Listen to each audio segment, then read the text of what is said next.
Meanwhile, the possibility that a new front could be opening up in this conflict. Rockets have been fired from Lebanon into northern Israel. 2 people were wounded in attacks earlier this Thursday morning. Israeli radio said more rockets were falling, but now both the Lebanese and Israeli armies say that was a false alarm that may have been prompted by a sonic boom. Well, we go straight to our correspondent in Beirut, Lana Camoria. Lana, what do we know about the latest reports of rocket fire? Well, a little earlier, Mary, there were reports of a second salvo of rockets hitting Israel and coming from southern Lebanon. Now, the Israeli army, Tzahal, has denied this, so it could be a false alarm for the moment. What we have also heard are reports that Israeli army helicopters have left Israel for southern Lebanon. This too has yet to be confirmed. What we do know is that UNIFIL, the United Nations interim force in Lebanon that's stationed in southern Lebanon, is now on maximum alert, and that the Israeli army forces that are in the north of the at the north of Israel, near the Lebanese border, are also on very high alert right now. Nalana, for now, no one is claiming responsibility.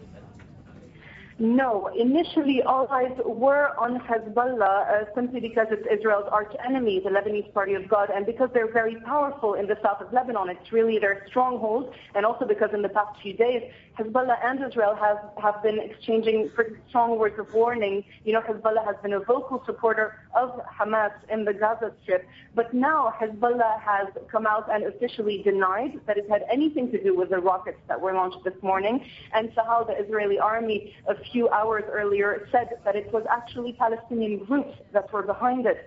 Now, there are about 400,000 Palestinian refugees in Lebanon. There are several Palestinian factions.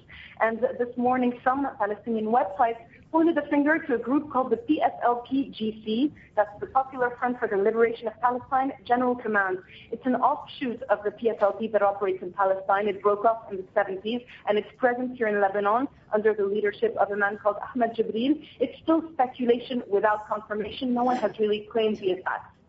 Now, Lana, from where you are there in Beirut, what's the likelihood that this could escalate into another front?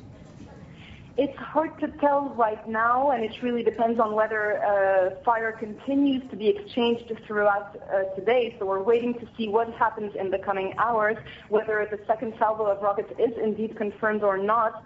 And it really depends on the reaction of both sides, whether they want to escalate this or whether they really actively try and tone it down. Now, this is precisely what the Lebanese have been fearing for a few days. There's been a lot of talk about whether a second front, as you said, would open here in the south of the country. People have been fearing a spillover of the fighting in Gaza. You know, southern Lebanon is a very sensitive area. It was occupied by the Israeli army until 2000, when the forces of Tzahal withdrew and evacuated. And it's also the south, the area that saw the heaviest fighting back in the 2006 war with Israel. All right, thanks very much. Lana Camoria reporting there from Beirut.